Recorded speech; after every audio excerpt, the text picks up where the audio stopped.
So you are ready to start investing. You've already calculated your net worth, you've read what there was to read on the stock market, you're ready.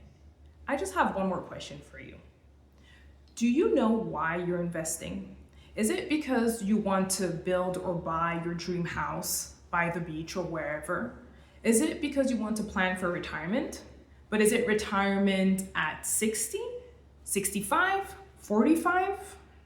Or is it because you want to quit your job and travel for 2 years? Based on your answers, your investment strategy will differ a lot. Because maybe you need to be a little bit more frugal and maybe you need to actually be a little bit more aggressive on your savings and your investment. So really think about it. Because if you need the money for the next year or in even 3 years, your strategy will be very different. Probably shouldn't be putting it in the stock market as a beginner because you might not be able to recover if the stock market goes down. So now that you've answered your question as to why you're investing, what your goal is, you need to open that account, right? You need to open that investment account. So where do you do that?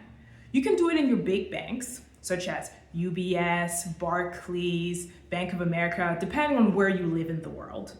But the thing is, you need to be worried about the fees because those big banks will have bigger fees. That means that every transaction that you make will have a fee. And you might even get, depending on the product, you might get performance fees. And we don't want that. You also have the possibility of opening accounts at brokers. So you have Fidelity, you have Vanguard, who actually own their own ETFs, or you even have things like interactive brokers. But once again, that will really depend on where you live, because not every country will have access to the same ETFs, and not every institution will offer the same thing. So you really have to pay attention to the fees, that's the main thing, and choose your platform properly. There's no best platform out there. It really depends on what your strategy is. What I like is low fees. Depending on where you live, different access to the market. If you feel a little lost, don't worry. Everyone had to start at some point. Feel free to message me. I'm happy to help.